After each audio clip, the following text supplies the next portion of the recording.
Wrestling has more than one royal family.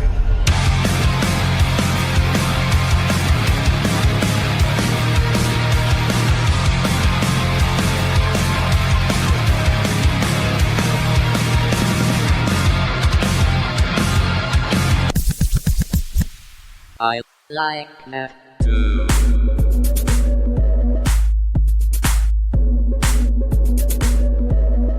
I like that.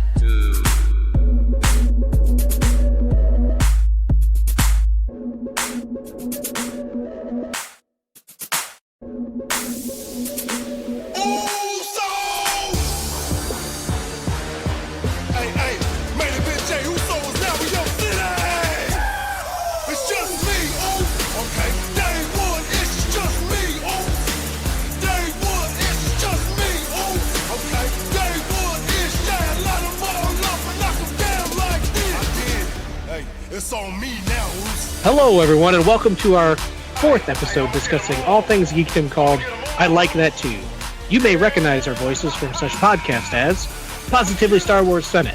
Well, that's about it, since we're a team. So welcome to our spin-off special, I Like That Too. Teaming up with us this time is Ricky. Hello. And Steven is now joining us for the second time. Hello. And you may be asking yourself, what topic can be strong enough, impactful enough, and raw enough to bring us all together after taking a break for a year from our spinoff? That would be WWE Netflix Raw, coming for the first time for streaming. And I'm a huge wrestling fan. I think Ricky is a wrestling fan. I watch UFC. And Steven is finally getting, I guess, back into it now that it's coming to a streaming network for him. So now I don't have to pay so much. Yeah. So now I watch everything from AEW to WWE, TNA, ROH. I watch all sorts of stuff, and we're in like a new streaming era where AEW has come to HBO, so I can watch that. It's come to Raw, so people like Steven can watch it. And around the world, honestly, it's just easier for people to watch because we're in a streaming era. So Steven has some general questions and just kind of talk about this era of wrestling where I've been kind of keeping track of for years. And, maybe we'll touch on some things from the past and other programs. And it's pretty much just going to be me convincing Steven to get back into wrestling. So if you like wrestling and you like big, meaty men bumping meat, this is the spinoff podcast for you. And women. And women. So even that slogan was from Big E, the wrestler. So yeah, if people watch wrestling, they know big meaty men bumping meat is what they like to see. So join us for this podcast as we have all sorts of hopefully fun talks about wrestling. So I'm excited for it. Hopefully you can be excited for the new streaming era of wrestling too. Does Stone Cold still wrestle? No, his last match was a couple years. He refused to ever wrestle, and then Kevin Owens came out and was like, "Wrestle me," and he actually had a match against Kevin Owens a couple years ago, which was pretty decent. So that's how good Kevin Owens is. I'm sure we'll touch more on him in the future. You know what's weird? Every time I hear wrestling, it makes me want to eat a Slim Jim because of the Macho Man commercials. Yeah, we should have all collaboratively gone. Let's get ready to rumble. That's boxing. Oh, right, well, they do something different. They do something similar in wrestling, don't they? Sort of Mean Gene opening and stuff, and people used to do some sort of did they? No, that guy just died, didn't he? The old the bald guy with the mustache. Years ago now. Oh, did he? Oh, I thought it was Monsoon. He died about a year ago, didn't he? Yeah. This Mean Gene's died, didn't he? Was he not?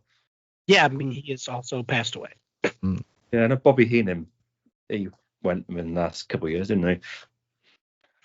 So yeah, we'll find some topics to talk on in wrestling, and it may seem random, but we'll just start a random conversation.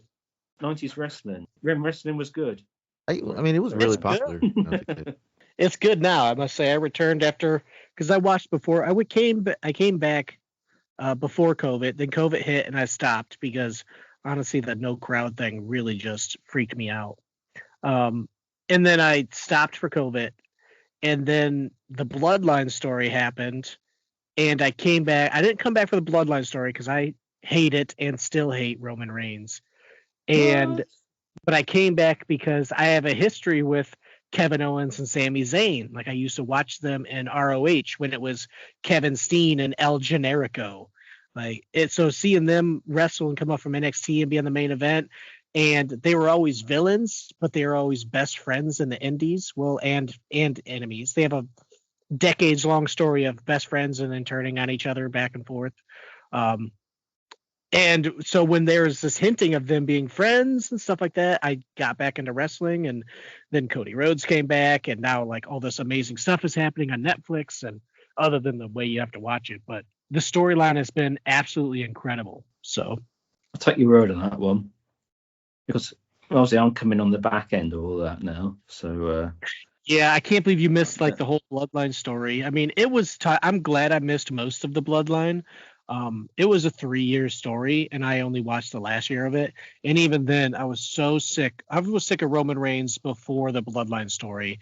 And then I stopped watching wrestling, and he held the title for 3 years straight, and every title.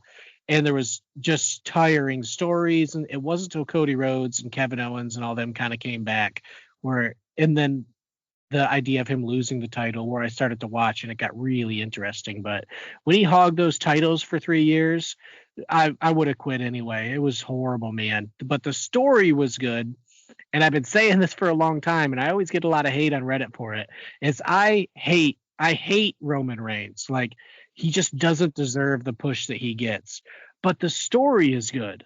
But the story is good not because of Roman Reigns. It's good because of his crew, like Jay and Jimmy Uso, Sami Zayn. Like, that's what brought me back to the wrestling was him. In the Bloodline story, it was just funny. And then after the Bloodline story, it was always about Cody ending it, and now Cody now. And then it's nice to have a champion that actually competes every night, shows up for every pay-per-view. We actually get to see the title. Like, Roman Reigns was booed out of the building for a decade straight. And then he holds the title for 3 years, loses it, and then 3 months the fans are like, "Oh, we miss you, Roman." I'm like, do you have a short memory?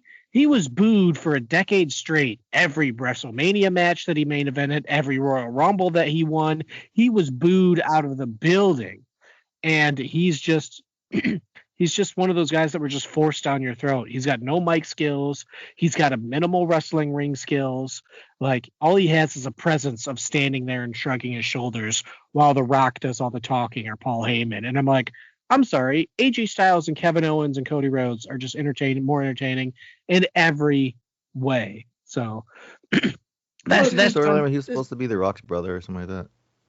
Well, they are related. They're cousins. Oh, not in real life though. Yeah, they're cousins. So yeah. There's been plenty of talentless wrestlers who have been pushed or been at the top and stuff, just purely based on. Oh, I understand there. But like, at least some of them, at least they kind of had mic skills type of thing. They had Ultimate Warrior. He was like, he was pretty talentless, wasn't he? But he had a lot of. He also burned out really fast. Like, he beat the Honky Tonk Man in under 30 seconds. He became huge. Yeah. He ran to the ring. He did crazy stuff. For the time, it wasn't really any different than anyone else. He just had like this aura of excitement type of thing. And he won WrestleMania. He beat Hogan at WrestleMania 5 or 6. And then he just burned out after that. And he kind of never went to the main event scene. So that's fine if they give people a try. But they've been trying with Roman Reigns for like literally over a decade. And it's just now that people are trying to cheer him. And it's because he lost the belt. And it's like, dude, you booed him because he got pushed down our throat and he has no freaking skill. So I'm not going to forget the past decade, even if other fans do. I'm like, fine, whatever, man. It was 2015 when he won Royal Rumble, right? If not earlier. Yeah, but it was like, and he was booed here. Yeah, but he's been going on before. Like, if you look at the main event of WrestleMania, he's been in every single main event in WrestleMania for almost the past 13 years, up until like COVID, because he has like the dude legitimately has like leukemia or some form of cancer that's in remission, and it came back. And during COVID, he's like, yeah, I'm not exposing myself, and he dropped out. He wasn't in wrestling for like a year. The COVID era was a real rough era. So but every WrestleMania was Goldberg. These part timers. It was Goldberg. Oh, It was Goldberg, yeah. Undertaker. It was one of the worst matches I've ever seen with the Undertaker, and I'm not even that big of a fan of the Undertaker, honestly. But it was like every main event was just some part-time wrestler, or he'd squash them, and then you'd step over people like AJ Styles would never get like a great main event. One of the best wrestlers in the world year after year. It's just he totally crushed for You talk about talentless. You talk about talentless wrestlers. Who was that one? Oh God, that's another one that Paul Heyman had. The one which was the MMA chap who came across. What was he called? He was a champion as well. Yeah, the guy with the lisp, right? Big tattoo, short blonde hair, sort of. He wore like a wrestling singlet, right? Sorry? Or did he wear a wrestling singlet? Used to be UFC. Yeah, UFC or something, wasn't it? He's in UFC, wasn't it? There's been a few. Called. Got his name. Was it CM Punk? Was it like? No. Big chat, really big muscly. Paul Heyman sort of was his. And you're not talking about Brock Lesnar, are you? That's it, Brock Lesnar. That's okay. It. So like, remember you talk about talentness, all big and stuff. Can't talk. I gotta say, promo, but I hated him in UFC. Lesnar has talent. Like, he was able to sell really good. His thing is just he kind of crushes people and leaves. He does have, very little mic skills, but like when he was kind of a good guy, like after Paul Heyman left and he had the feud with Kurt Angle and they're both kind of good guys just competing to be the best in the world. He did okay. He did okay on the mic. I'm really surprised by that because when he was in UFC, because I never watched wrestling, but I watch UFC, he was like known for like grabbing the mic after a fight and saying something wild and everybody going crazy. Like that was half his shtick was like his running his mouth the whole before and after fights. So I'm really surprised to hear that in WWE didn't transfer over. Like, no, well, he's in WWE first, but yeah, was he first? He just 100%. You sure? I'm sure he was like 5 or 6 years before UFC. I thought it was like a big deal that he was going back to that he was going to WWE from UFC. Huh. Oh no, he was the monster long before did that. Tito Ortiz ever do wrestling? I feel like he did too. There's a few UFC guys. He showed up and they like tried to do something, but they never really clicked or anything. But yeah, Brock was definitely 100% a wrestler first. So and like I said, he didn't have mic skills, but I can't fault the decisions of bosses for his character. Like when he came back, in the late, in early 2020s, when SmackDown moved to Fox, up into network TV, type of thing. It was a huge deal. Well, Kofi Kingston was the world champion for years. I should Bennett. Several months. He won it at WrestleMania. It was a huge deal. It was such a nice storyline. I literally jumped up and cheered, type of thing. But then when they had the opening match, when SmackDown first came to Fox TV for a big network show, Brock Lesnar came back and beat him in literally 6 seconds. And I can't fault Brock for that. Like, that's why Vince McMahon at the later end of his life was just dropping the ball in every way for storytelling, was straight up terrible until Triple H came in. So, but yeah, but I think Brock Lesnar has a lot of skill. It's, his thing is, I'm a big meaty guy and I just do a lot of big moves. I think these days you need to have a bit of mic. You need to have a bit of mic skills, don't you? Unless you're the Undertaker or Kane and stuff with your character. Yeah, they just stand there. Not much of a not have to do anything yappy or something like that. But for most wrestlers and their characters, it's sort of a prerequisite to have a bit of a to be like Stone Cold. Some decent mic skills, yeah. Yeah, you're right. He was wrestling first, but I mean, he did college wrestling, and then he got signed to WWE. Oh, he was legitimate collegiate 2000. champion. Yeah. 2002. Yeah. Back when it was WWF. So, yeah, it's weird. And then he won on 25. When he was 25, he won WWE Championship. And then he went to go play for the Minnesota Vikings, but he got cut. That's crazy. And then he started doing UFC. Vikings, that's crazy. I think the Vikings was first. Yeah. Yeah, that's crazy.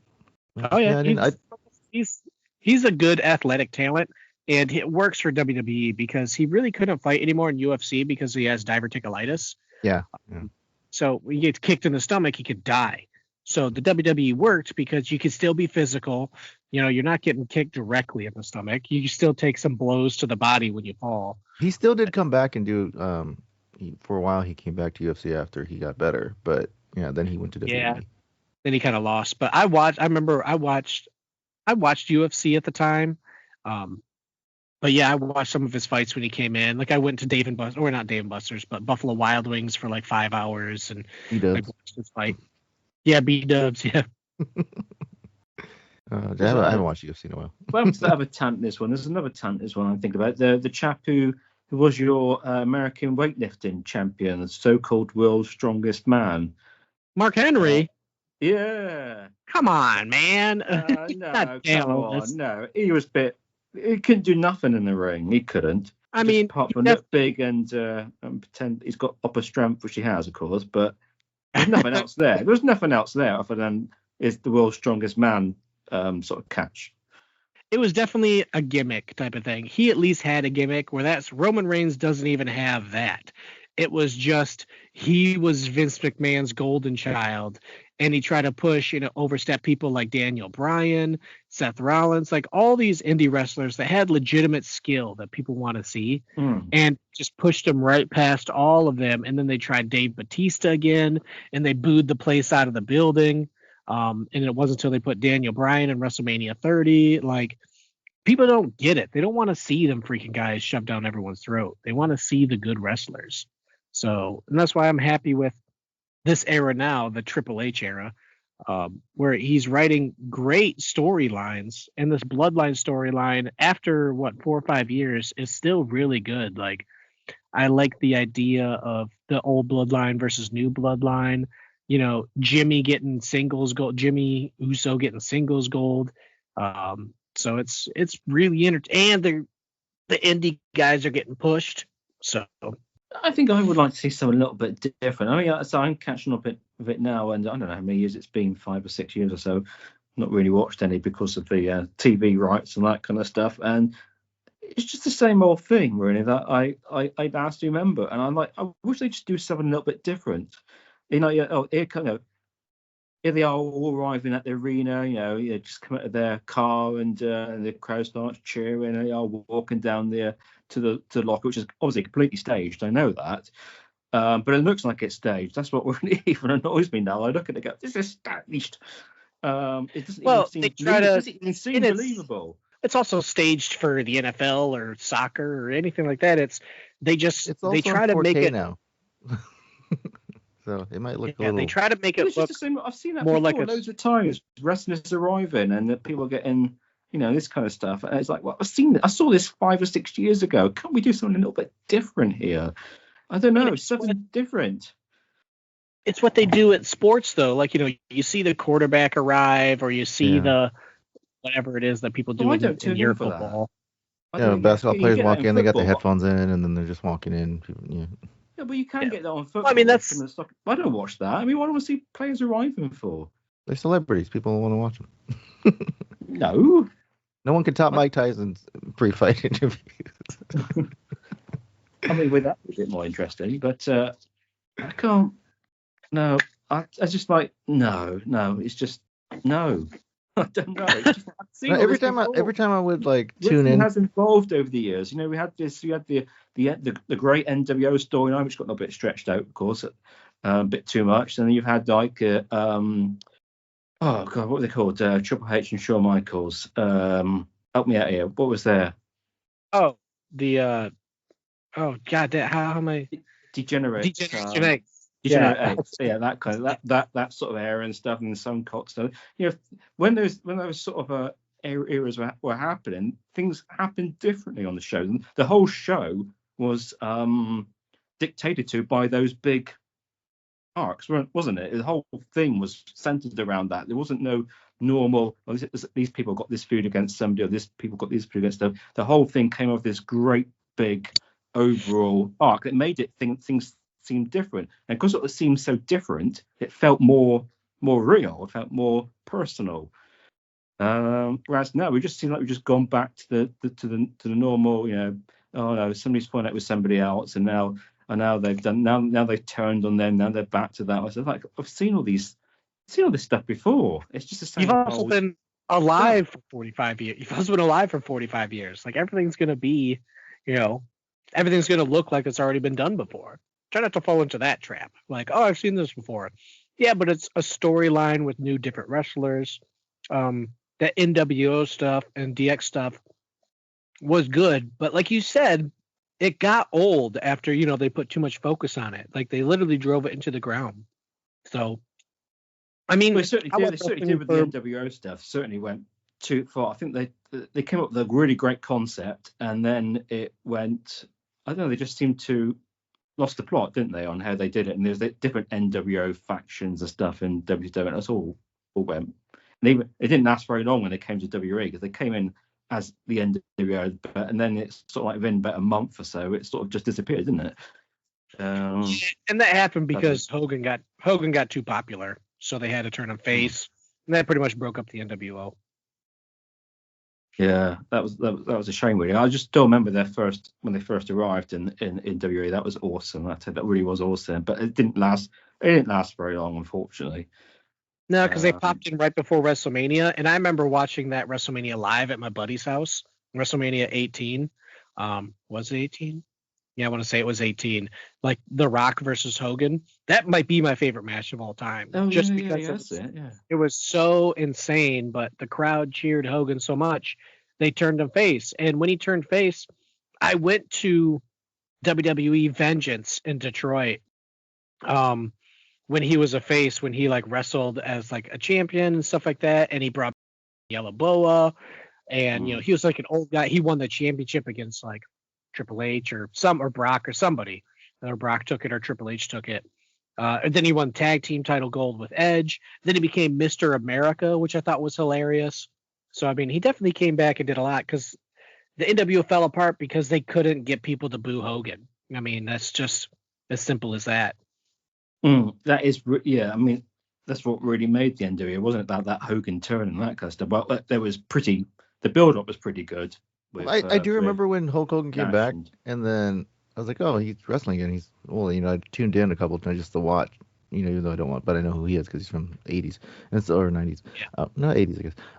But yeah, and then I remember seeing him with the NWO shirt, and then he had was wearing black, and I'm like, what's going on? Is he a bad guy now? I'm like, this is weird. And then kind of how old is he now? How old is he now? I have to say that promo he did for Necklace. The first time I looked at him, I thought, man, you are looking old. Because the muscles on his guy was in Rocky skin, 3. his arm is sagging. Yeah, he's like 70. You're really doing it old now. He's 71. He is 70. Yeah, he's 70. Yeah, well, no wonder. Yeah. I mean, he makes Ric Flair look young, doesn't he now? I mean, Ric Flair's always looked, well, Rick and Hulk have always looked a bit, because of the white hair, I suppose, they've always looked a bit older than they were. So yeah, Hulk Hogan was bald in Rocky 3, so. Yeah. Yeah. Oh, that was. So do you watch SmackDown then, Steven? Like you have SmackDown then over there, don't you? Yeah. I skimmed through the first one last week. I didn't know if you were watching the Kevin Owens and Cody Rhodes story. I don't know if you were watching that. That's on SmackDown. No, I can't remember what matches were there last week on there. I watched it. I didn't remember. I don't think I sticked to watch any. Or did I? Because there's just get Netflix up in it. Well, and again, I can't watch all of SmackDown because Daily Motion is such a terrible app. So I've been missing a lot of it. I just have been watching recaps, which makes me very angry on that. Which makes me very angry, because SmackDown's more of the wrestling show and Raw's more of the stories show. But Kevin Owens is easily one of the best wrestlers today. And he was they had this big storyline going where he was Cody Rhodes' friend, but at WrestleMania, Cody Rhodes asked for Roman's help type of thing. And that made Kevin mad. So now Kevin turned evil. And they had the Saturday night main event, and they brought back the Winged Eagle Championship. The what? And the Winged Eagle, the one that's Winged Eagle. And that's the title that Stone Cold had and Hogan had. The belt. Yeah.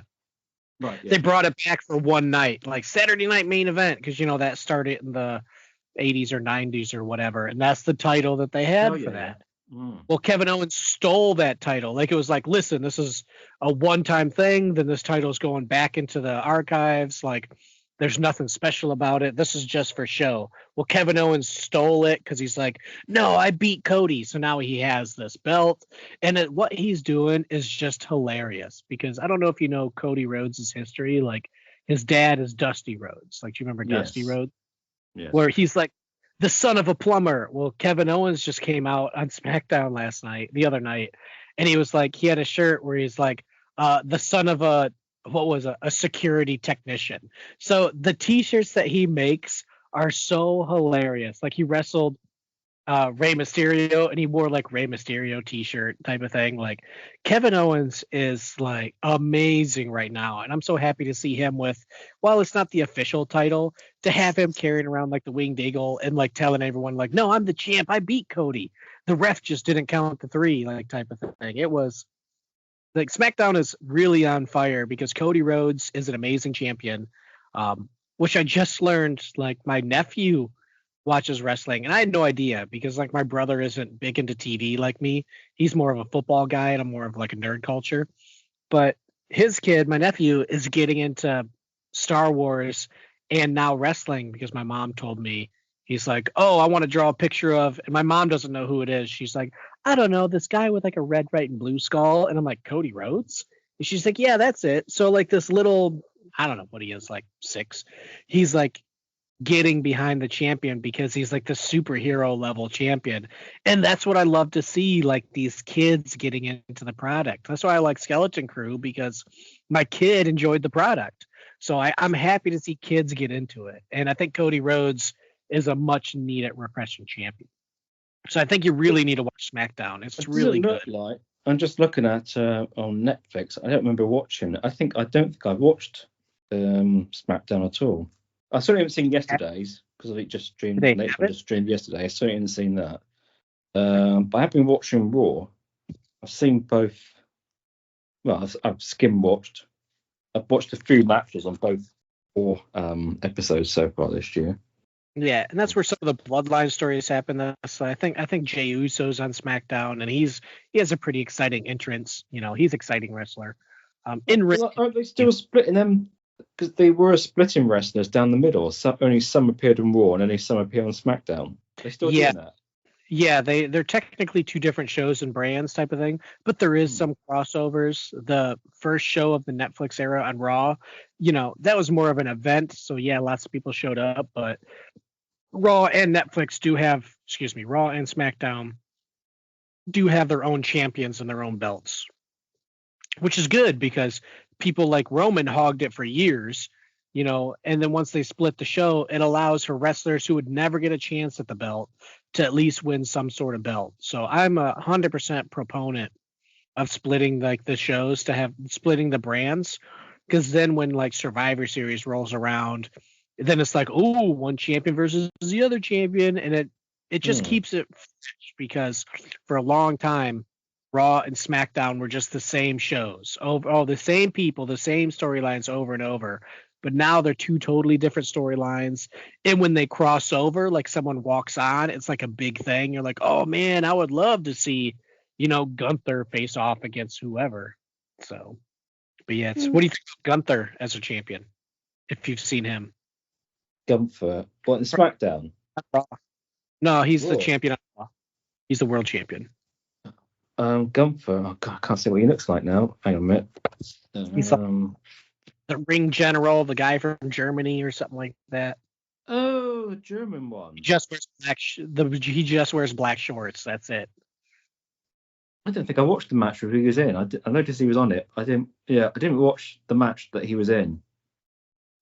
Yeah, he's like, he's Austrian. I'm surprised. Yeah, Austria, but still, like, he's like a real classic wrestler. He's a bruiser. You know, he doesn't do a lot of high flying stuff. He's real focused, targeting submissions. Like, if he wants to give you a leg submission, he'll spend the whole match targeting your legs. Like, it's very classic wrestling. And I'm honestly Bob Butman sort of stuff. Yeah, I'm surprised he's doing so well. It's something like in his, you know, let's just say he's been in the WWE for, 6 or 7 years now. He was in NXT for a long time. He has held a championship for almost 90% of his entire in-ring career. Like when he came in with NXT, they had a United Kingdom champion, and he won that and held it for like a year. Then he won the NXT championship, and he held that for, a year type of thing. He left NXT and he moved to, the main roster, and then he won the IC title, and he held that for like 600 days, and he's now the longest reigning IC champ, who he beat Honky Tonk Man's reign, and now he's like the longest reigning champ. And then he lost that, and then he immediately won the heavyweight championship. So I'm like, man, this guy has done nothing but worn gold for like 6 years, and it's just utterly insane. But he's like a good classical bruiser wrestler, like somewhat in the mic. So he's a classic. He's just a really good bad guy, type of thing. You get like your heroes in there, and he literally makes people's chests bleed. Like he's a decent champ. And now with what is it? So Royal Rumble is really going to shake everything up. That's February 1st, I think.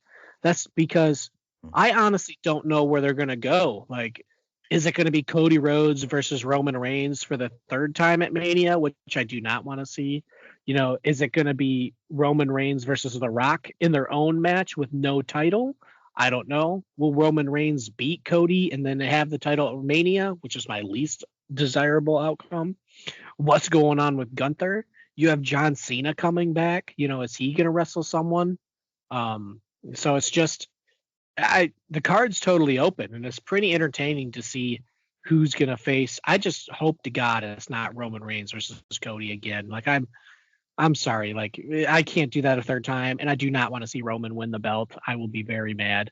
But I don't know what they're going to do with Gunther. I don't know any of that stuff, what they're going to do with Cena. So it's a really good time because there's all this open storyline because Roman Reigns isn't hogging every single belt in the WWE. So it's pretty exciting, this Royal Rumble coming up. Well, I'm quite excited for it. The fact that I don't have to pay extra to see it, for starters. I haven't seen a Royal Rumble in ages. But John Cena, this is his retirement year, isn't it? Yeah, and I gotta respect John Cena, because I gotta say, when I was watching, when he came onto the scene, I was kind of getting out of the WWE, and I started watching ROH and TNA. TNA just had better wrestlers. I liked the X Division. They had AJ Styles, they had Samoa Joe, they had Christopher Daniels. They were both in ROH. Like TNA was just better wrestling in the early 2000s. Like it was just better, and I will say that to the end of my grave. And I legitimately just stopped watching wrestling. I stopped watching WWE, and I have no regrets because it just looked terrible. Like it really did. And I went to WrestleMania 23.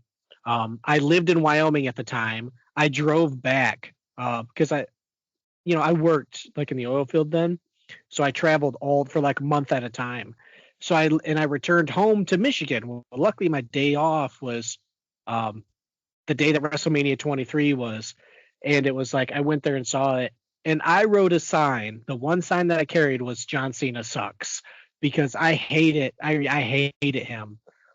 He was just another classic champion shoved down your throat for 16 championships, and I just did not like it. But then he left wrestling for a while and did acting, and he was really and then fun. He became an actor that they shoved down your throat. It's very shocking where you see, wrestlers become actors, and they're usually like generic heroes. Well, you see John Cena, and he's doing all these perverted comedies. He's like pushing the envelope. When he did the HBO show, the DC hero. He did Blockers. That was a funny one. Well, he did for James Gunn, he did it wasn't The Patriot. It's whatever. It's on HBO. I can't remember exactly. From Suicide Squad, right? Yeah, like the big silver helmet. He was amazing. Like you see, he was a squeaky clean face. Did all this. He was squeaky clean. And then he's doing like, fart jokes and like horrible murder scenes and like the Suicide Squad stuff. And it was hilarious. And then he came back to wrestling, and he did what's called the U.S. title, because there's the IC championship and the North American, like United States championship. And he did what's called the open challenge. So, and people were like, oh, here we go, a world title holder holding everyone back as like a US title. But he gave all these wrestlers a chance to wrestle someone who is a 15-year champion type of thing. And that's where Kevin Owens came up. And Kevin Owens, what his appearance to the main roster was against John Cena, and it was huge. And it ends with like John Cena shaking his hands, and like, that's how you push stars. You have them almost pinning these guys who are 16-time champions.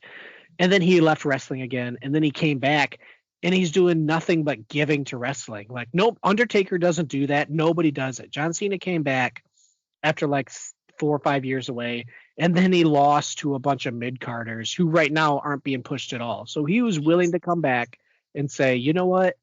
I have this giant past, and I'm willing to pass it on to the younger generation.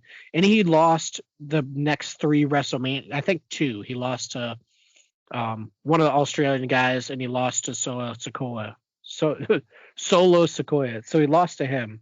And just for like a bunch of mid-carders, but you don't see Stone Cold doing that. You don't see The Rock doing it. You don't see Undertaker, Hogan, HBK. You don't see them doing it, losing to a bunch of mid-carders just to push their career. And I've gained a ton of respect for John Cena. He holds the like world record for most Make-A-Wish Foundation. The guy is like, he goes to see Make-A-Wish kids all the time. Like, he gives his time and energy to the business. And like the stuff that he says where it's like, I'm here to give back.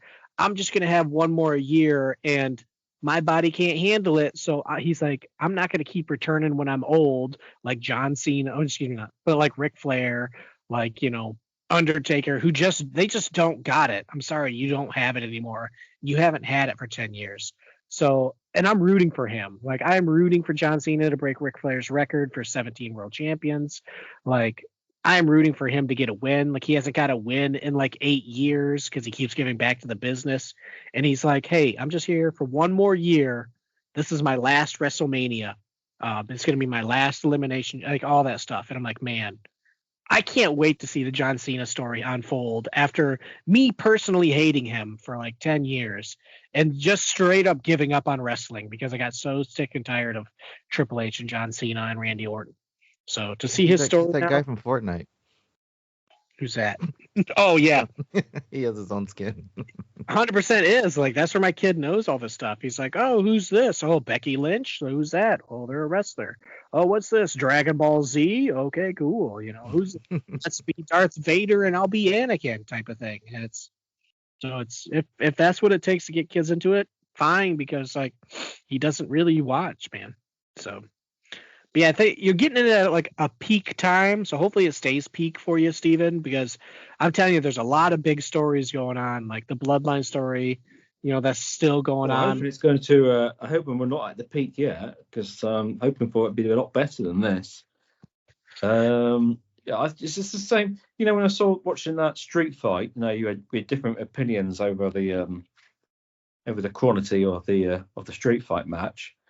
I just thought, I've seen all this. It's exactly the same things I expect to see in the street fight thing. The old classic, the bins, and then the kendo sticks. Yeah, it's the story behind it, like the judgment. The tables, which you could put a salt and pepper pot on them, and they'll probably collapse. I mean, they've got absolutely no, they've got no give in them at all.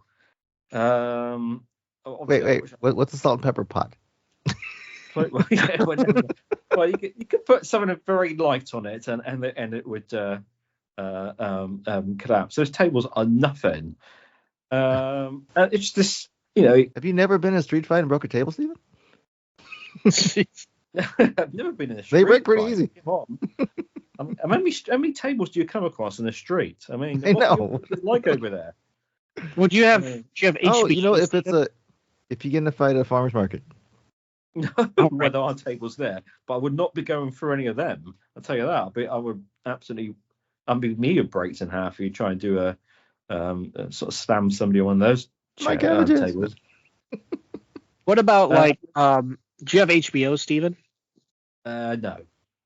Okay, because I know, like I said, AEW came to HBO now, so now that's something I can watch. I've been slightly following it for a long time since it started in like 2019 or whatever. Um, I've been kind of following it, but like I said, I didn't have cable to watch it. But So is I will AEW, is say, that separate from WWE? So they're like different. yes, So it's they never fight each other.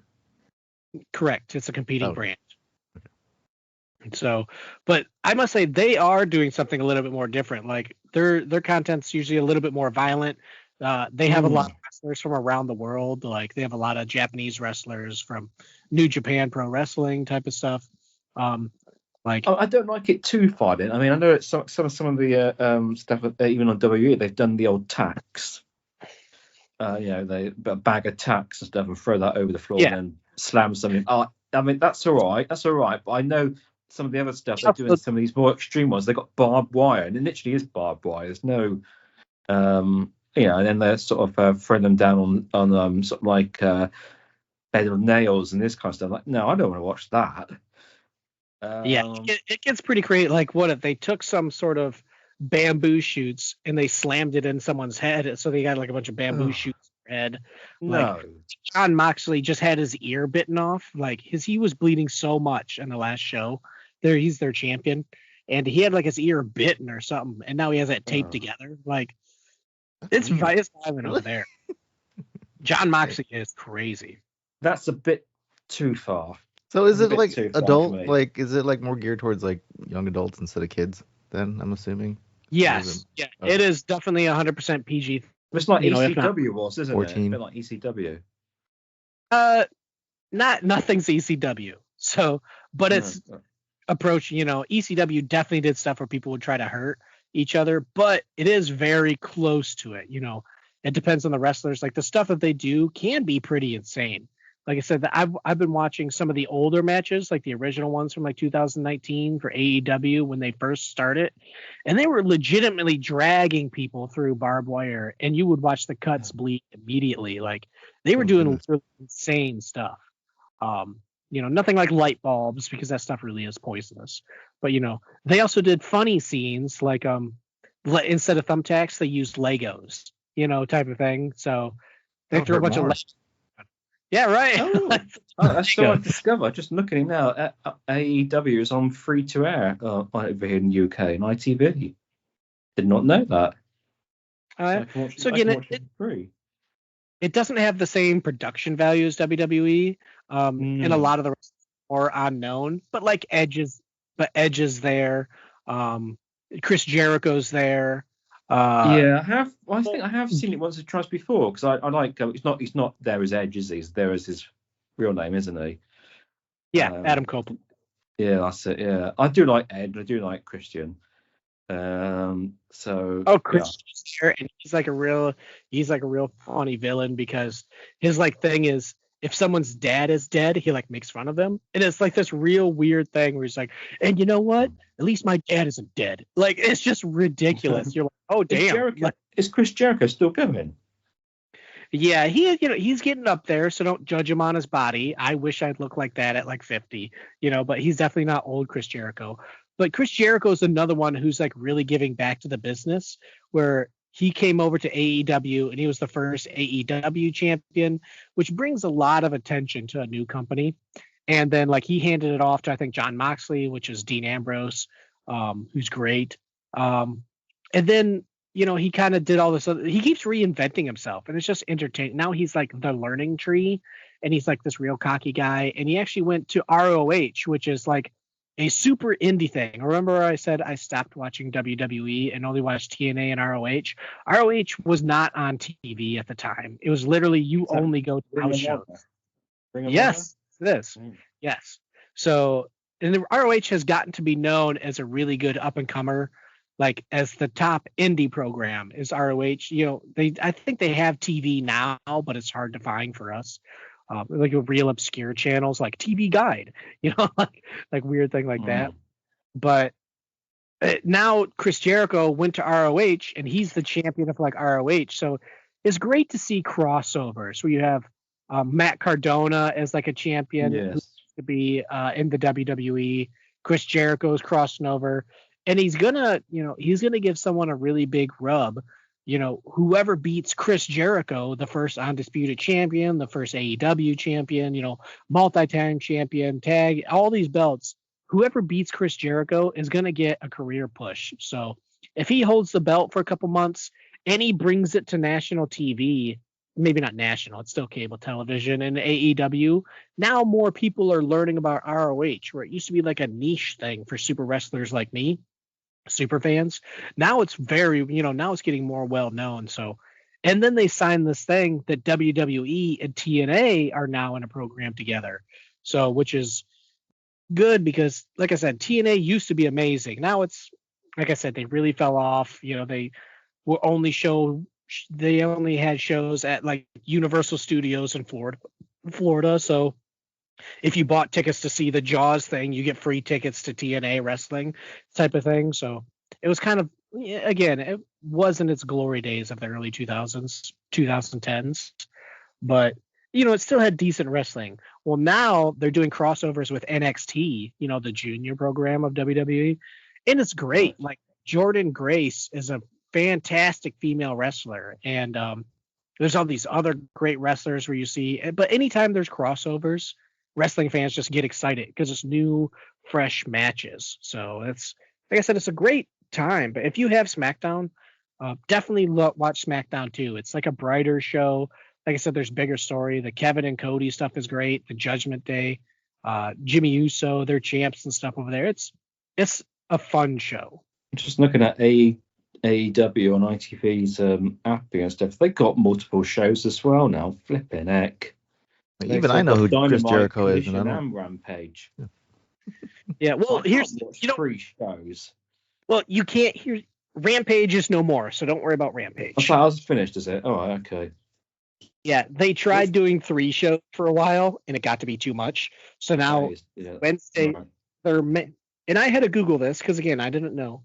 Their main show, aka their Raw show, is Wednesday. It's called Dynamite, and then they have another. Dynamite. I'll put that in my watch list then. I won't bother with the other one. Yeah, that's their main show, and then the other one is Saturday night is Collision, which is like their B show. So, but Dynamite definitely the main show. Right, I'll try and watch some of that then. And those shows aren't separate like Raw and SmackDown, so people do appear on both. So if you only watch Dynamite, it's fine. But that's definitely the A show for AEW. Excellent. Yeah. Oh, I can look forward to that because I had watched it a bit on and off during the years when I had access to WWE. I did watch the odd 1 or 2 AEW bits and bobs, but not religiously, not like every week. Just whenever I happen to see it in the listings, go, oh yeah, that's on there. I'll watch a bit of that. And it helps. That helps a lot when there are recognisable people. Obviously, I think I've seen it because I do keep up on wrestling news. I heard that Edge, aka Adam Copeland, was joining AEW at that time, so that's when I especially seeked it out to watch him on that. Yeah, so I'm trying to learn some of the wrestlers, like some of the guys they have as champions. I've never even heard of, which is kind of surprising. I've even watched stuff like Lucha Underground, which is very unknown. Ricochet just moved over there, and I wanted to experience what people kept saying was, they keep saying truly the best wrestlers in the world are probably what was his name? It's Kenny Omega and Will Ospreay were consistently ranked the best wrestlers in the world, and they went to AEW. And Kenny Omega, who has diverticulitis, left for like I don't even know how many months, and he just returned for the HBO deal. And it's good to see him wrestle. And then like Will Ospreay, and there's another Japanese wrestler, Kishio Ono or something. I can't remember the name exactly. But they truly, like, seeing Kenny Omega and Will Ospreay in the ring, they're like magic. Like their wrestling skill is really far and above most people in WWE. Like obviously I think Kevin Owens can compete with them. He's amazing. AJ Styles is on that level, which I don't even know where AJ Styles is at. I think when you get to WWE level now, you don't need to be as technically minded as skillful and stuff, do you? Because the presentation is so much better, and you've got extra help and all this kind of stuff. Whereas when you're on these sort of so-called inverted commas lesser known brands and stuff, you've got to work harder for your money, so to speak. Yeah, that's 100% true.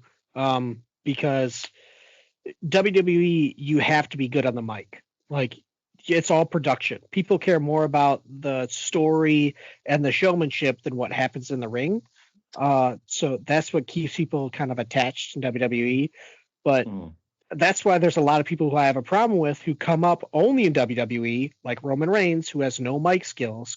But then you have people who started in the indies, like Kevin Owens, Sami Zayn, AJ Styles, Daniel Bryan, who are like a 10 out of 10 on mic skills and wrestling skills. So, I mean, but in AEW has some of those, but then again, like, be prepared. AEW does have some very low class wrestlers who are just learning the business. So some are 10 out of 10 and some are like 2 out of 10. Like, ugh, that was obviously rough and it looked obviously pre-planned type of thing. But then you can see the other guys. I remember the days, when with WWF, as it was that time, in WCW and that kind of stuff, and you used to tune into their weekly shows and stuff, and you'd have the superstar, so to speak, up against some sort of what do they call them, jumper, sort of the people who are just there to be beaten up and make the other chap look good. There's a special name for them, isn't there? Is it? I can't remember now, but you basically all you was watching was the well-known person absolutely beat up somebody who was absolutely useless. So it was quite, what's it, in Brawner, wasn't it? It was one of those wrestlers they had. Everybody who wrestled him, who just absolutely get beaten up for a time. But I also remember the classic days with the WCW and the NWA, was it? I think at the time, and there started being a bit of crossover between those two companies as well. I can't remember if one brought the other, or they had some kind of did WCW buy out or buy NWA? I can't remember now. Yeah, because for a while WCW used the NWA championship. They did. That's right. They did. Yes, because Ric Flair was an NWA champion, wasn't he? And the WCW champion. Yeah. I remember some of those. Some of my favorite times are still from like the NWA kind of matches. What they called, not the Rockers. Oh, I can't remember what they're called. Midnight. Oh, because it'll come back to me. So Midnight Express. Midnight Express. Yes. Oh yeah, Barry Windham, and then this, and because Arn Anderson and stuff were in that originally, weren't they as well? Oh, there were some great shows. They were. Back in the day, it actually felt like he was there in the crowd, and it was all bit rough, bit raw and stuff. And obviously, I was younger then; I was just full of everything that was being shown, really.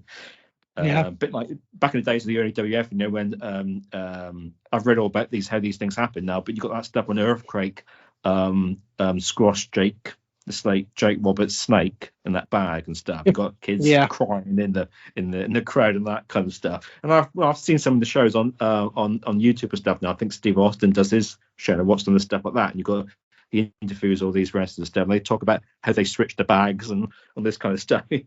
At the time, though, you don't realise all that's happened. But I've watched. I think I've probably watched a bit too much YouTube and talking about how what's happened in sort of famous matches in the past stuff. It just sort of ruins tarnishes a bit of the varnish a little bit when you know how things were set up and what they did to switch things and all that kind of stuff. But I still enough.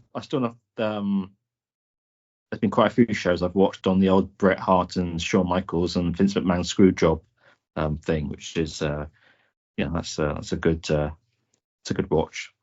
And they talk about what happened that night and stuff. I still wish that, because that's the same like that. Vince McMahon got a black eye, didn't he? Bret Hart went into the office and straight up punched Vince in the face. I shouldn't laugh, but we don't condone violence on this show. But if anybody deserved it, it was probably Vince. Yeah, definitely. Yeah, that was some great times there. That was. I don't know. So, where are we to? So I'm not going to bother with NXT, and I really don't know how it. I don't really know how it fits it. I know the idea of it is a feeder. It's a feeder system for obviously moving up and stuff. But when you've already got two other shows, SmackDown and Raw, I really don't know how NXT seems any different to just having a different group of wrestlers like you do on Raw and SmackDown. Doesn't seem to differ for me. I couldn't see any differentiation between group of wrestlers on Raw, group of wrestlers on SmackDown, and then a group of wrestlers on NXT. I suppose, but the NXT ones don't get to go to the pay-per-views. I don't know. No, usually not. They have kind of their own. They usually have their own show before the paper, like the week before the pay-per-view. They'll have their big thing type of show, and usually that is on Peacock for us. So that might be regular for you guys. Yeah, I don't really know. I don't really know where it's coming from. Obviously, that Rock promo, which I just skipping up over, was all talking about the new generation and all that kind of stuff, and working hard for it to get to the big time and all that kind of blah blah blah. But I still don't know. I still don't really know where NXT fits into the whole thing, or what the point of is it? Especially when we just said like AEW tried 3 shows. Essentially, the WWE is trying 3 shows, and does it really work? Well, I think it's a bit too much. A good thing. AEW doesn't have the roster and the depth that WWE does, so it just works better because NXT is strictly like the junior program, like that used to be like the OVW type of thing where it's all the up and comer wrestlers. They just happen to film it because some of those up and comers have experience in the indies. It's not like literally, my name's Roman Reigns and I've never thrown a punch before. It's like, yeah, I've been wrestling in the indies for 5 years. I at least have a general idea of how to speak and wrestle. And then they just have to make it for the camera pretty much. So there is, NXT does have some skilled and non-skilled wrestlers, but it's more of an indie show. Like the names that you see there are for the people that watch like indie wrestling. Like Joe Henry appeared in NXT, and he's from TNA, and he's big in TNA. He's very funny and entertaining. He appeared in NXT for a couple of things. He's not like huge in the ring, but he's entertaining, and that's what matters in WWE. So NXT is absolutely the junior program, but if you don't have all that time, you just want to just watch the main storyline, just stick with Raw and SmackDown. And if you want to learn more about, because with the Royal Rumble coming up, there will be NXT people, and you're going to be like, who's Trick Williams? And that's like, well, he was the NXT world champion for a while. So the world champion is a bit of a they all got that sort of world champion, and that's only in America, mate. I think, but didn't they for a time, WWE, didn't they do this sort of like was that a different show where they were sort of like it was like really people just started on the circuit, and they were trying to get, if they won that show, I think they got a spot on the WWE. That's SmackDown, tough something enough. like that. That's tough enough. Yeah. And that's where thankfully, like that's where the Miz came from. It was like let's try to make a real world or Big Brother type thing, where they try to make it a reality show. And the Miz came in, and the Miz was legitimately a wrestling fan, so I'm glad to see he has a 20-year career out of it, type of thing. So that was more of a reality thing. And then they tried NXT as like an Olympic title, like, oh, let's have them do these stupid things like throw jugs, and run around the ring, until they realized like that's just stupid, and wrestling fans don't want to see that. There's a difference between entertaining and like embarrassing these legitimately good wrestlers.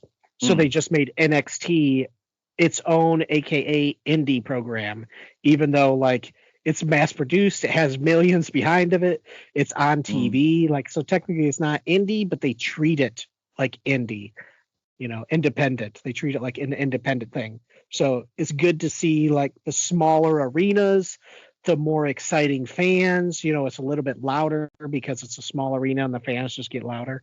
So it's good to see it, they try to appease like the ECW indie fans, where it's not obviously still PG because it's WWE.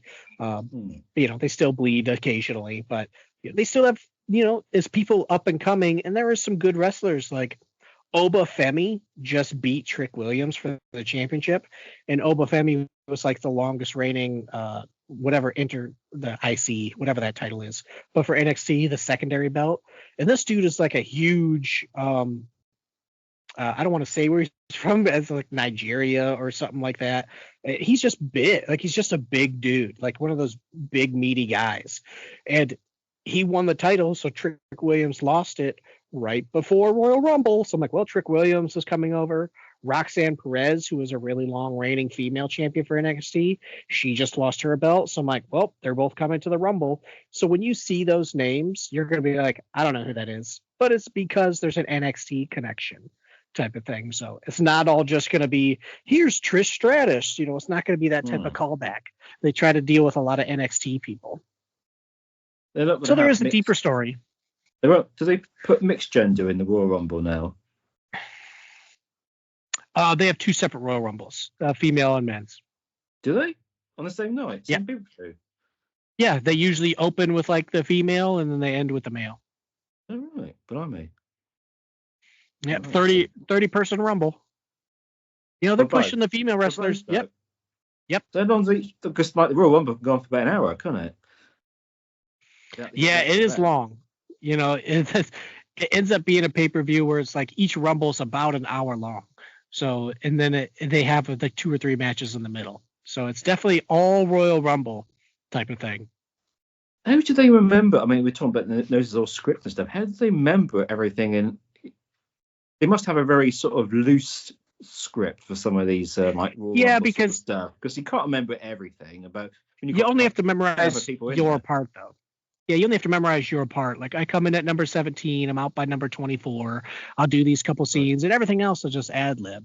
The people who have it the worst are like the first and second guys who go almost the entire Rumble. Like they're like, okay, who's coming in now? What's my high spot? But a lot of the times it really is just ad lib. They might have, here's when you come in and here's how you're eliminated, and do something funny in the middle, like with your partner, and then other than that, or advance this storyline by eliminating this wrestler. So, but then everything else is just kind of beating on each other, and then some high spots. So, yeah, it's always the classic stuff, and in any normal wrestling match, they sort of just pick somebody up and throw them over the ropes. But in the Royal Rumble, it's something like the chap raising 50 kilograms heavier, and they go try and pick him out and try and throw over the ropes, and they can't do it. So we all struggle to get anybody over halfway over the ropes and all this kind of stuff. It's just a classic Royal Rumble thing, isn't it? Where it's an elimination match, they sort of make things look more difficult to get somebody over that top rope onto the flipping floor, sort of thing. But I remember some of the classic Royal Rumbles. I think like Shawn Michaels did a long stint, didn't he? Did a long stint in one of them, and they were absolute classics and stuff. Davey Boy did one. Did he win Royal Rumble, one of them? I can't remember. I don't know. We ain't got much British. Is there still any British wrestlers now? I think there's one in AEW, isn't there? But not. There's a. What do you mean? Just wrestlers in general? There's like British, yeah. Has them from all over the world. Yeah, but we haven't got any sort of, because you had like, I'll say David Boy, then you had William Regal, who was obviously playing up his British very stuff. I don't know if there's anybody at the moment who's sort of hamming up British. I want to say Finn Balor might be Irish, so.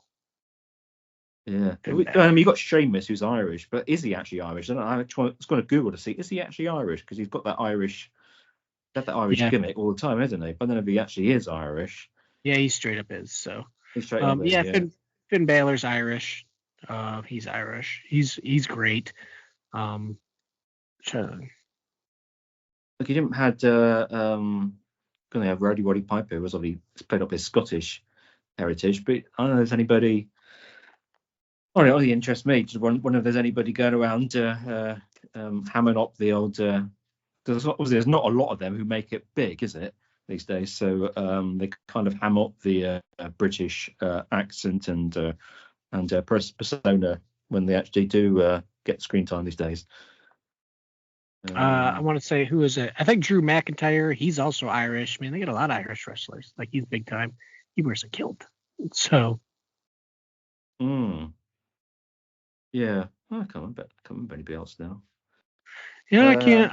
I know they have a lot of people from like maybe not a lot, but they have like 2 or 3 wrestlers from Australia that are getting a lot of attention. So, Wade Barrett. What have you got forward to for the Royal Rumble then? Really just where the story goes. Honestly, like I really don't know what it's going to be. Obviously, The Rock and Roman are going to be involved, but are they going to go after Cody again? Is The Rock and Roman going to have their own match with no title? And if they do that, then who's going against Roman? Who's going against Gunther? And who's going against Cody? Is Cody going to drop the belt? How many other matches are they going to have other than the? Because now you've got the women's World Rumble, the men's World Rumble. They're both an hour each. That leaves you with about 45 minutes, give or take, doesn't it, for anything else? Yes. Yeah, some of the longest Rumbles have been over an hour. So how many other matches? They're going to skip in a singles and tag team thing as well? I know for certain that it's Cody versus Kevin. I do know that for certain, which is sad because that takes Kevin Owens out of the Royal Rumble. So that's sad, but I guess it could put him in like the Elimination Chamber, which is in December. Because the Royal Rumble determines, that person gets to pick who goes after a world champion. Elimination Chamber in December decides who goes after the other world champion. So it's like its own little Royal Rumble, but it's like 5 people inside the Elimination Chamber. So I love that idea too. It gives people a reason to compete rather than I'm going to be the number 1 contender. It's like, well, no, you got to win the Royal Rumble or Elimination Chamber. So Elimination Chamber has gotten pretty big in December. Excuse me, not December. It's I haven't seen that for ages, the Elimination thing. That'd be March, I think. So what singles titles are there now then? There is 2 world champions, so Raw and SmackDown.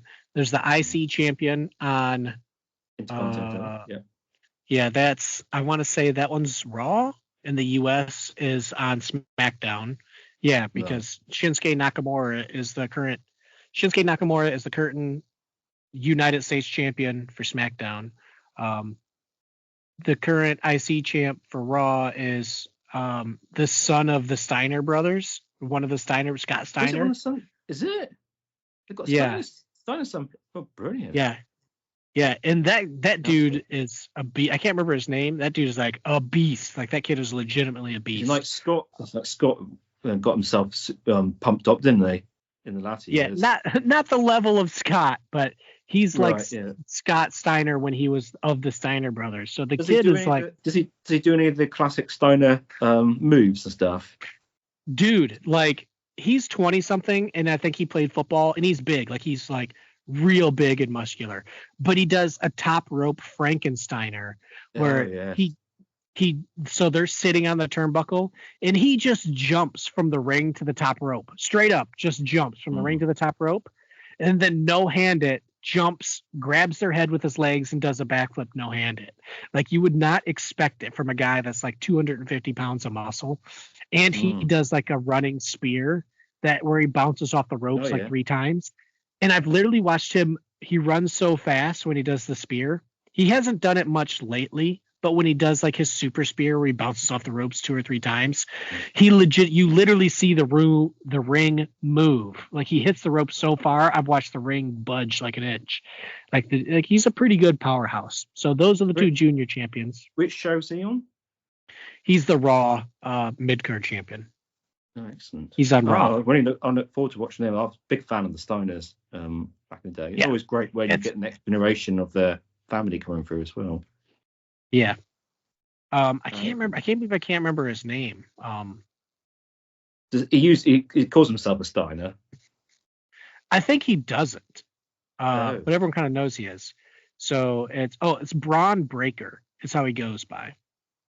So he does I don't know why he doesn't call himself a Steiner, but it's well known that he is a Steiner. I think he's trying to live off that. He's trying to not live off that Steiner name. Yeah. So So, but he's Braun Breaker. He's pretty powerful, so he's cool. So he's all right. I might have seen him before, but just not known he was a Steiner. But oh, cool, Yeah. excellent.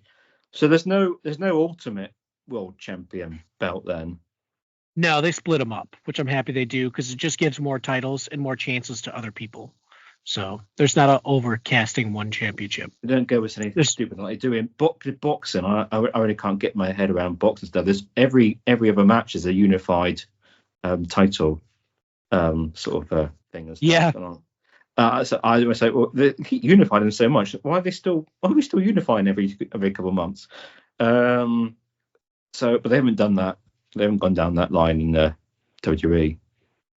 Yeah, and so the Raw Women's Champion is Rhea Ripley. She just won that back, so that's big news. She's great. She's an amazing female wrestler. She's an amazing wrestler. Period. She's great. She's Rhea Ripley.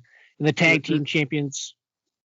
What's that? There's one of Flair's daughter is wrestles as well, doesn't she?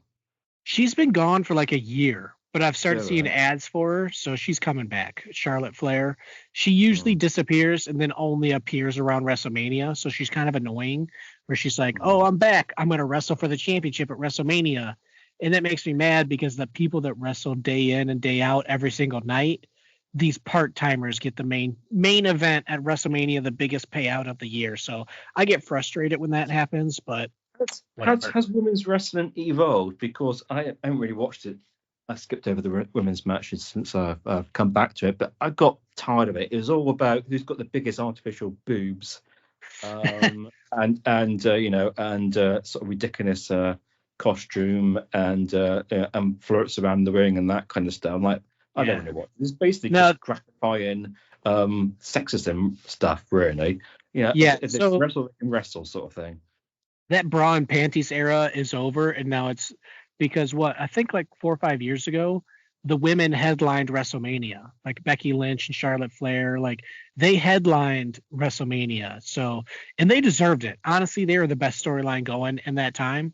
And they had match of the year for NXT. It was Sasha Banks versus Bailey. They legitimately had match of the year, and they won match of the year, like internet voted. So it's like I said, they're still scantily dressed. I mean, they're still like underwear, like bra and stuff, but they're actual wrestlers. When you watch Io Sky, Kairi Sane, Rhea Ripley is so physical and abusive. Even Liv Morgan was like a real good character, like the snivy heel. A lot of them are just doing amazing things. Well, I hope I'll try and catch some on the next Raw. I hope it has evolved a bit. It was cringy to start off with. It was. It was terrible. It's kind of they did those matches where they got their bra off or pants off, and then you won or something like that, wasn't it, or something?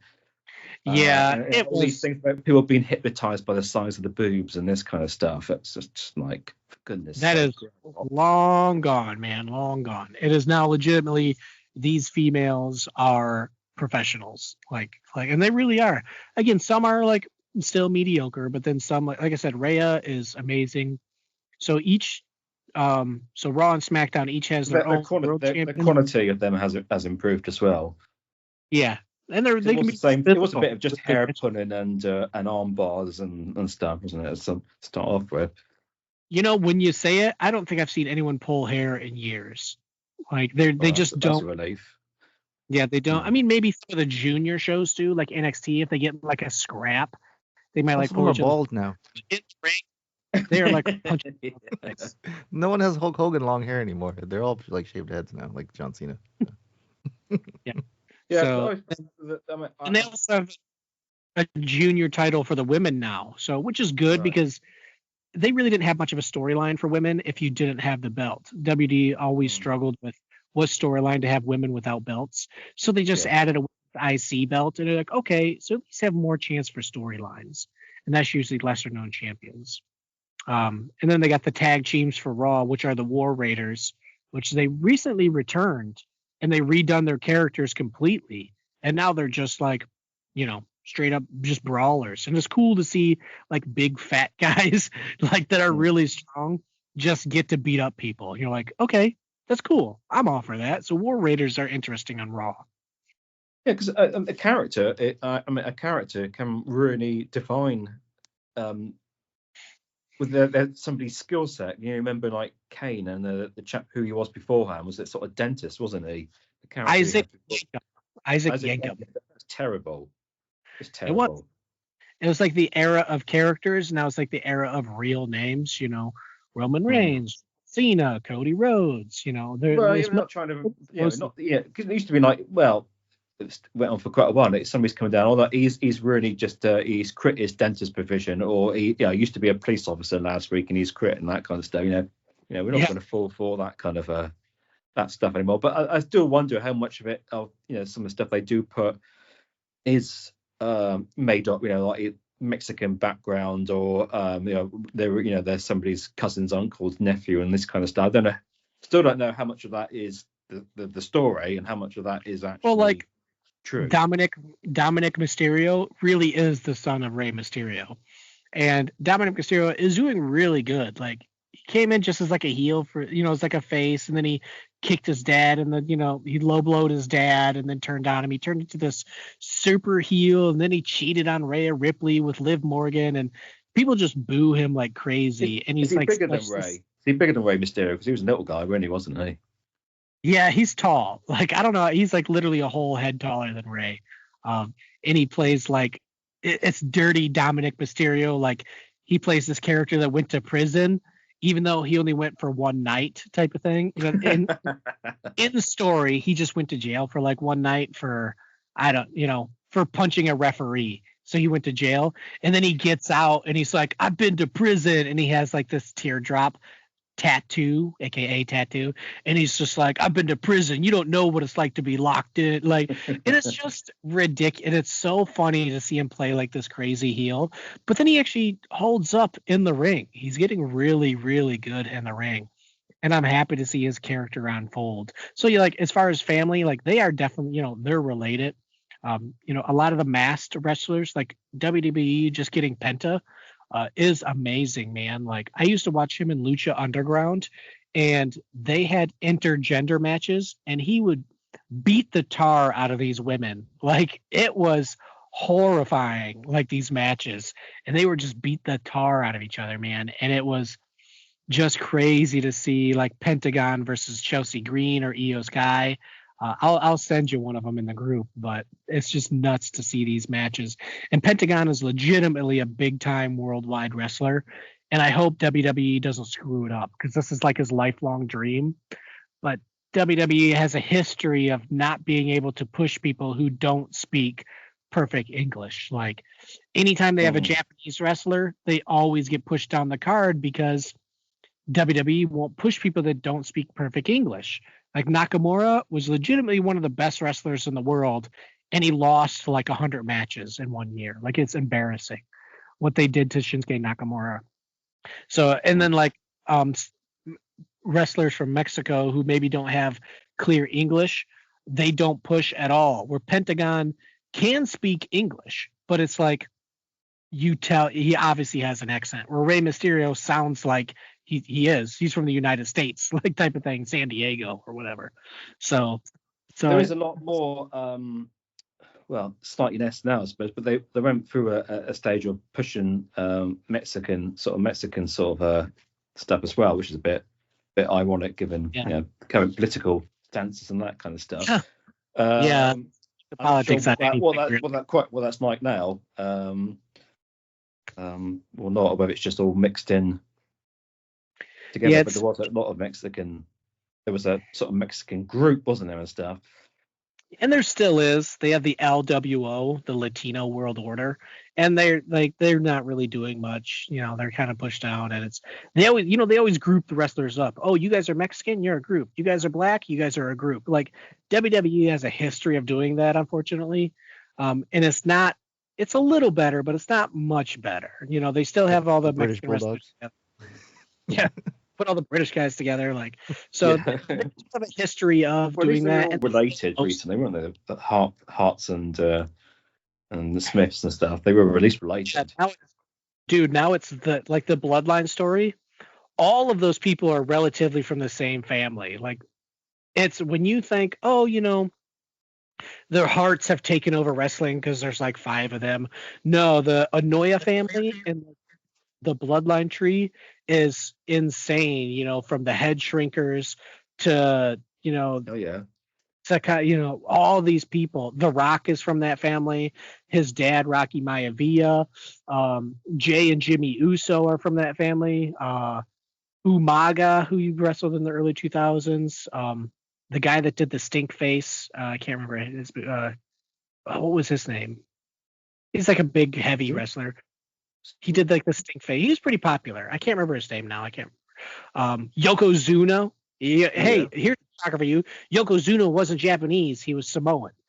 Like I didn't realize that till a couple of years ago. He is part of that Samoan family. He did do sumo wrestling, didn't he? No, he was literally just a fat guy, and they put a sumo thing on him. Sure. Like he is a Samoan dude. He's 100% a Samoan.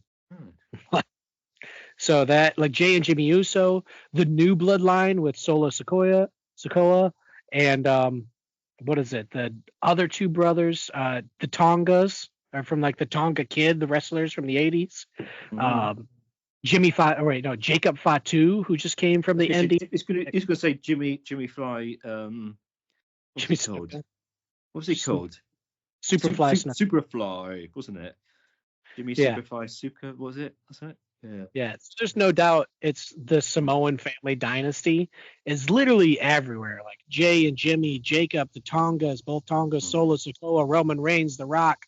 Like those are all guys currently wrestling. Oh, and there's what was her name? She just lost her title to Tiffany. It was I have it right here actually. Oh, I see. Ricky's Jack. Yeah, I was looking it up. There's like a big wrestling family tree as well. I need to be one that. Yeah, it breaks down like who's related. And when I was reading it right now, and you were saying the names, it does. It said some of the people that you were talking about, like the Tonga Kid, I guess, and Rikishi. Yeah, so some of them are from different families. They're both Samoan.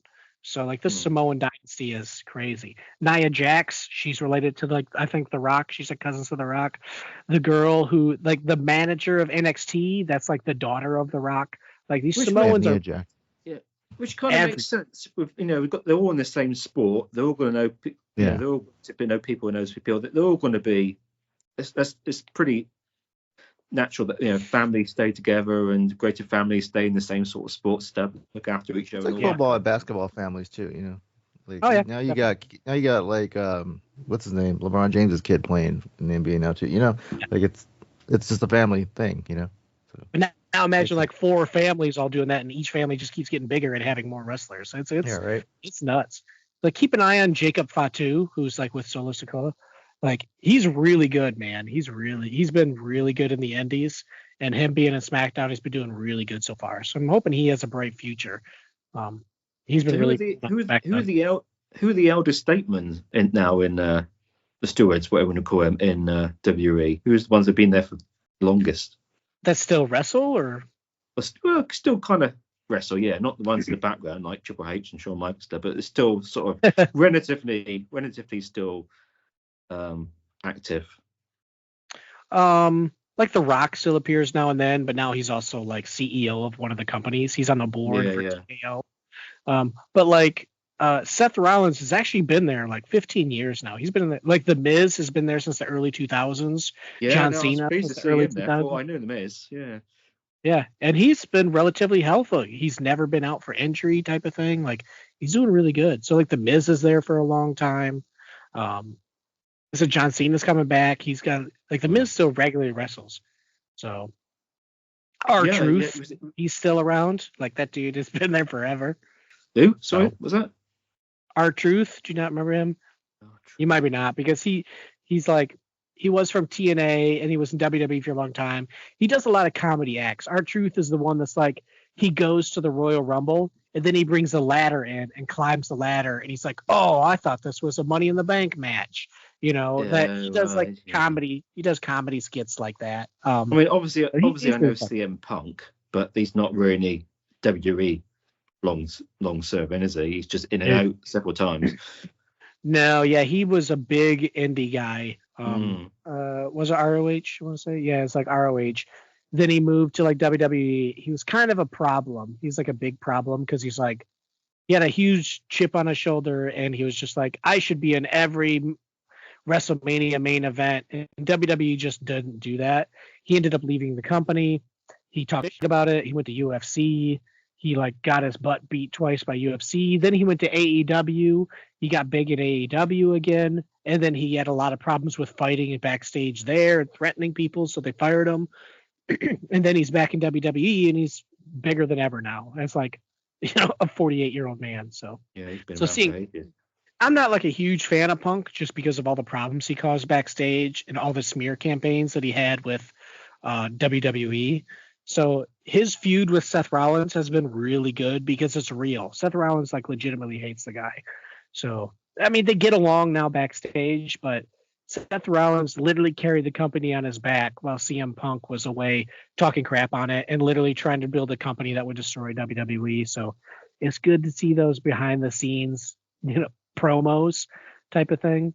But for some reason, fans love CM Punk just because he's like anti-establishment.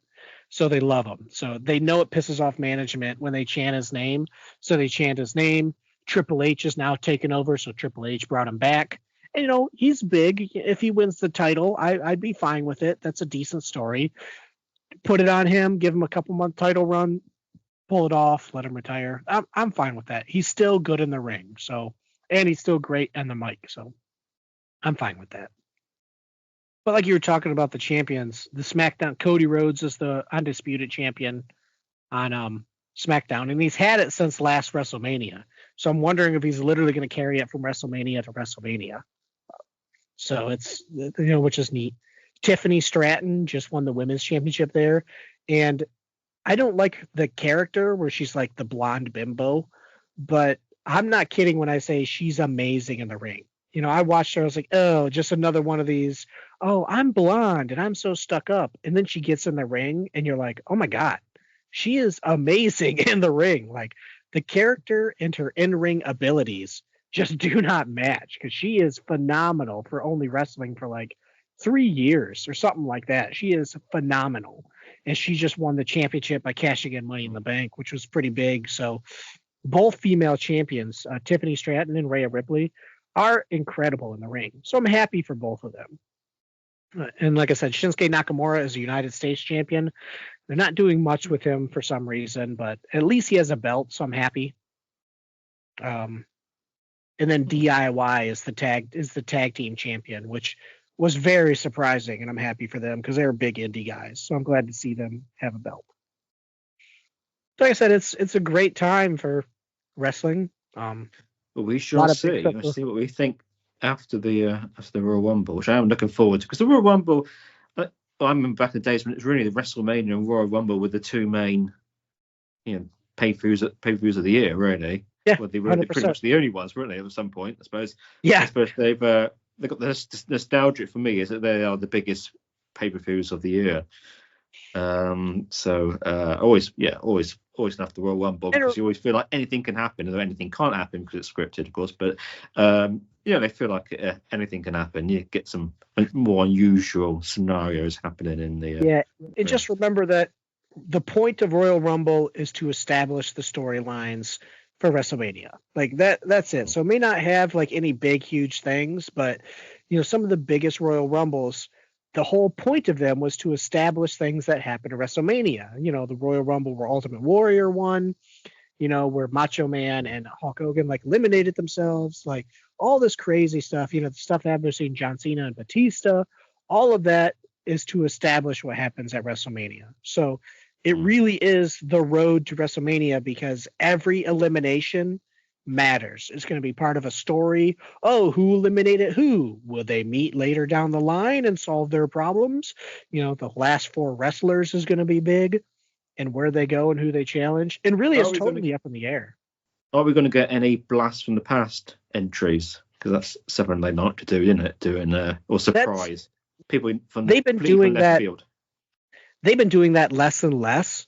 Where it's like they did that. There was a lot of fan backlash when they had the Women's Royal Rumble, and like 15 of the 30 entrants were people who no longer wrestle. Trish Stratus and all these other, they don't wrestle. They can't. It was like, you know, whoever from during the bra and panties era, I'll just say, they just came, and it was like there's so many good women wrestlers and you're taking up spots, so they've actually been doing less and less of like the celebrity run-in, where there's maybe only one or two.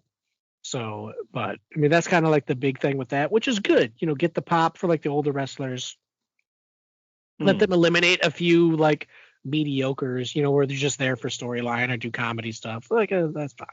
But there is definitely going to be, now that there's the contract signed with TNA, that's where a lot of hardcore wrestling fans are like, oh man, to see Joe Hendry come out in the Royal Rumble is going to be fun. Jordan Grace is going to be fun.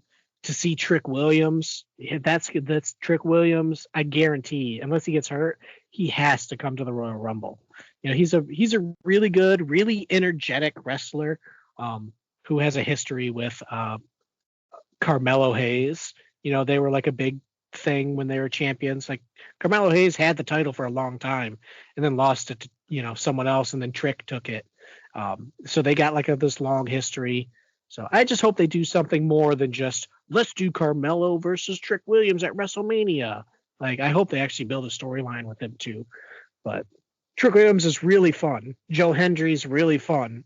So those are the big reveals now, are indie wrestlers randomly appearing in the Royal Rumble, because when Jordan Grace appeared in the Royal Rumble, it was shocking because she was straight up, she only has a TNA contract and they're allowing TNA wrestlers to appear in the Royal Rumble. And it was like, I don't know who that is, but they did amazing. And they're allowing, the TNA World's Women Champion has just appeared.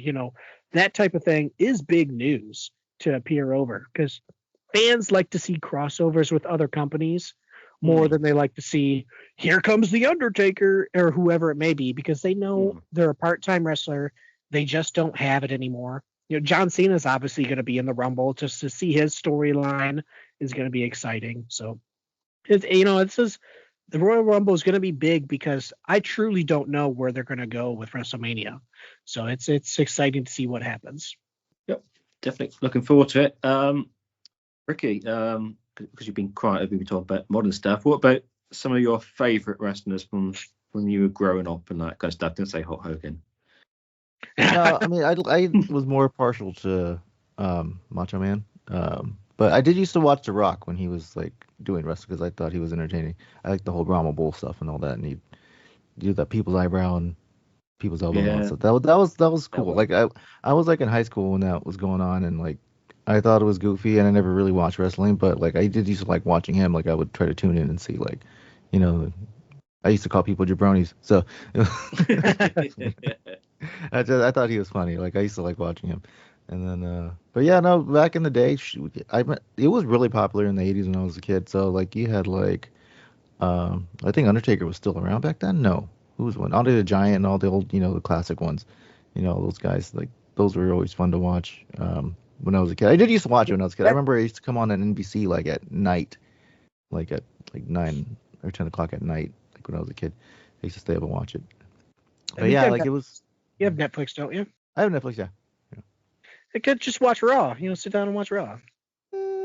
I don't know. See what's going on. Every time I would always try to tune in like to the newer ones, and they're always just standing in the locker room talking. I'm like, just wrestle. I want to see them. I want to see the stunts and the moves and everything. Like me personally, it's like I kind of want to see the storyline. Like I'm there to watch my male soap operas and just see the story unfold. And if you got a fist fight in the ring to make it happen, cool. That's great. I'll watch that.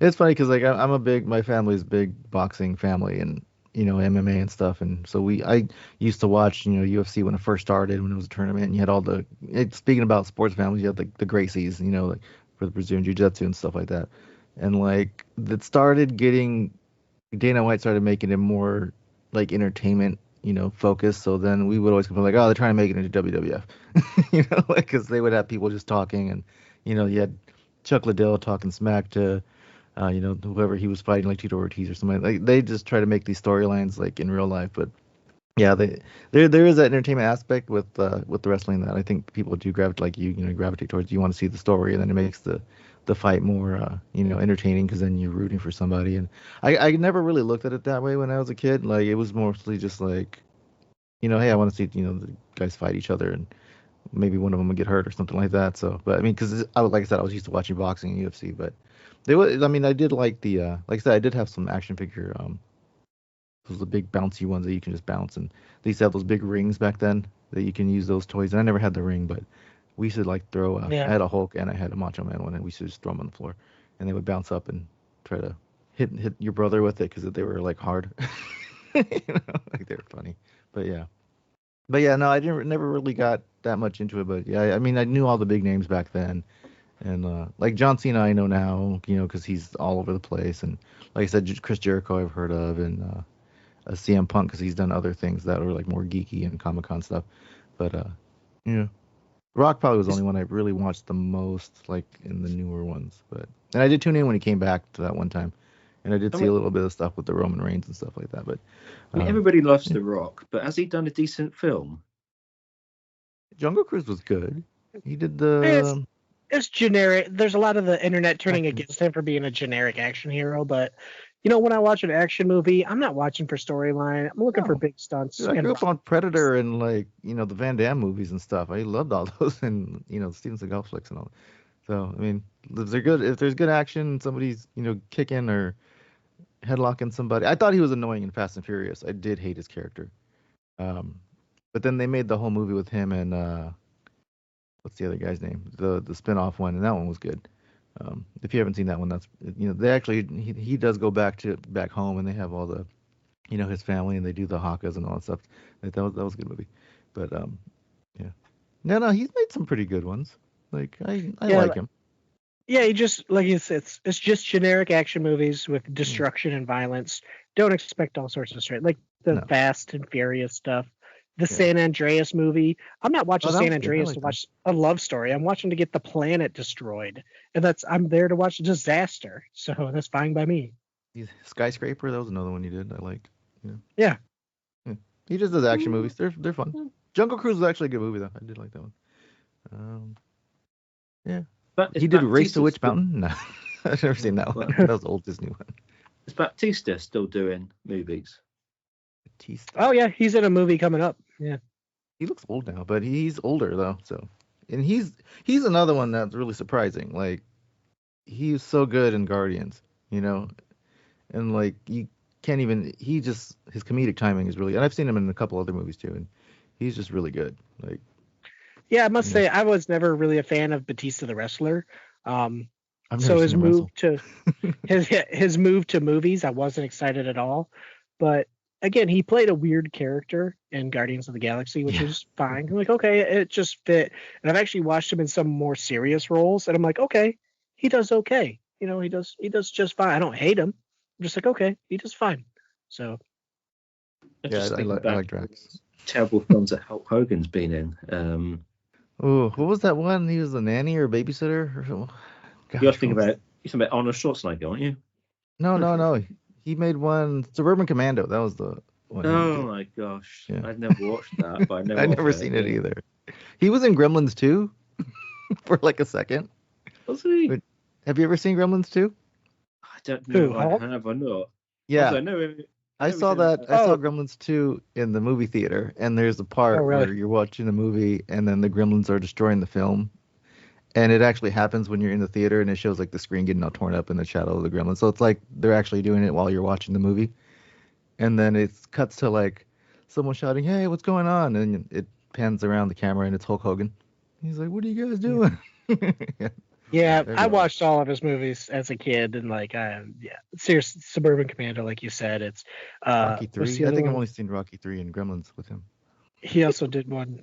Was it? No, he did where he's Rip and he fights Zeus. Like, I watched that movie a whole bunch. So a real bummer where things are now. So I'm quite crushed. Have we had any wrestling Star Wars crossovers? Or sort of split, so to be, or wrestlers in Star Wars? The guy that stood in for Vader, he wasn't a wrestler, wasn't he? No, he was just the big guy. No, David Prowse. Oh no, sorry, not David. No. He was a weightlifter, wasn't he?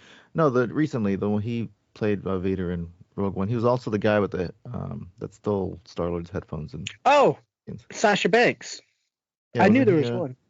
Oh yeah, Sasha Banks. That's right. Yeah, Yeah. she was in Mandalorian. She was one Mandalorian. of the. Yeah, Mandalorian. she's one of Oh, Bo yeah. Katan's sidekicks. Yeah, right. I was like, I know there's one. That's right. Yeah, I'm sure they've been sapping, but not a huge Well, amount. But Yeah, not a lot because they don't. First of all, they haven't had a movie in a long time. So True. Well, Yeah. yeah. Well, okay, yeah, that's cool. I mean, it's an easy transition, I guess, if you're doing WWE and then you go into making comedy movies or acting or even playing a bad guy. I know there's been quite a bit that have transitioned into like action movies and then even UFC. They go back and forth now. So, yeah. Yep. okay. Okay, match over. I think we're out of time. I guess that's it. We've run the time limit for the podcast. We've Steven's all throwing chairs. other matches. We've reached our time limit draw on this conversation. Yep. We continued another time. Perhaps if we get closer to WrestleMania, we might have Cage another. match is over. and hopefully we'll have more. I like that too. Our biggest problem is we just can't decide, and then we end up arguing if Teenage Mutant Ninja Turtles is an 80s cartoon. 80s but they're 80s cartoons. It's 90s. It is 90s. So we've been wanting to do 80s. the best of 80s cartoons, and no one, and I'm the only right one in this conversation that Ninja Turtles is a 90s cartoon because Well, then we should just do an entire Ninja Turtles episode. I don't think I know enough about them. You made me sit through wrestling. hopefully we'll do best of 80s wrestling. Best of not wrestling. Best of 80s cartoons like we wanted to, but we hit a stalemate and we stopped doing I like that twos. So it's just where we can kind of We had skip too much Star Wars content this year too. Last year. Yeah. We have to there's lots of stuff to talk about in the world. More movies, Video games. always up for video games, board games. I got a new Dice Throne game coming in a month, so I'm excited for all the general geekdom stuff. So Yeah. But until next time, maybe it'll be Star Wars. Maybe it'll be more I like that twos if we can get everyone here. They're making another Batman movie, Ryan. About time. We can talk about the Penguin. About Dune. I don't think we're gonna do a Dune one. I just don't think so. All right, so it's goodbye from me and goodbye from Ryan Goodbye, everybody. and goodbye from Steven. Yeah, actually, I was just going to ask Ryan, what do you think about British English tea bags? It doesn't matter what you think. Oh, I see what it is. I see. Nice. Okay. I fell right into that one. Hook, line, and Can you sinker. smell what the teapot is cooking? Well done, Yeah. Stephen. So until next time, everybody, it's lunchtime. Yep. Bye. Go. You Don't be smell what I'm jabronis. cooking? You smell what I'm cooking? It's probably going to be Chipotle. So I'm gonna go smash a beer can with my teeth and then spray it all over the audience. Hell yeah. Give me a hell yeah. all Does right. anyone still do the Triple H thing where they like they hit their arms against their legs? Right? Didn't he used to do that? Generation X chop. Is that what it is? The chop? Yeah. We can all do that, but that doesn't really work on podcasts. Nobody can see us doing it. Virtual chops. All right. Good talk. I got it. Bye. Yeah, brother.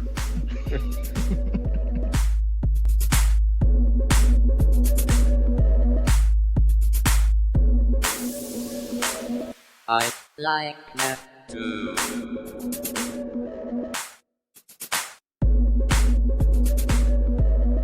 I like that.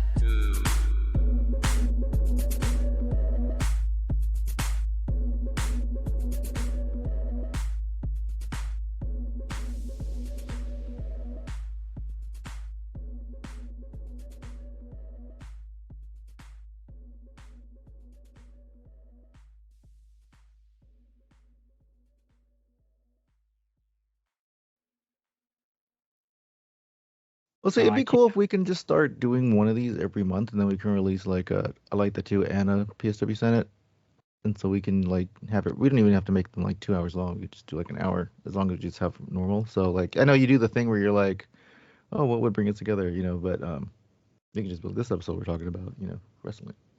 I was Talking gonna about search wrestling. I was gonna search And it. we're talking like, about the like, movie Vision Quest, which is about real wrestling. I don't even know what From that the is. 80s. From the 80s? What? Yeah, I have no idea what Vision Quest is. Yeah, it's about I think it's either high school or college wrestling. It's with Matthew Modine. I know you know him from Stranger Things. He was you watched Stranger Things, right? yeah, watch that. Remember the guy that was Eleven's not her dad, but like the one that was in charge of the facility, I think scientist so. guy or doctor, whatever he was. Yeah, he was like a young guy in that movie, and it's supposed to be about his wrestling career and trying to basically like Karate Kid but wrestling, but more serious and dramatic because it was like late 80s. So, or actually, it might have been mid 80s. I think about it. But yeah. That's Did you watch cool. that Rock show? Doesn't that show like his whole family and stuff in the 80s? When No, they were I never wrestling? did because that was like on cable, so I never really watched that. It was on NBC. Yeah, and I don't have network TV. Oh, well, we should have Like this I don't antenna. have satellite and all that stuff. Probably on Hulu. Well, it's probably on Peacock. What was it? We did Batman and what else? We did Board Batman. games. We did board games. Batman was the first one. Batman, board games, and then we did Lost. That's it.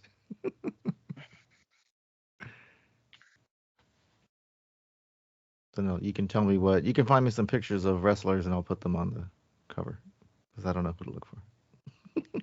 I'll put like Roddy Piper. Hulk Hogan, yeah. Ultimate Warrior.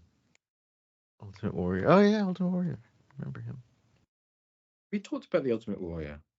I must have been out. All right, you must have been popped out.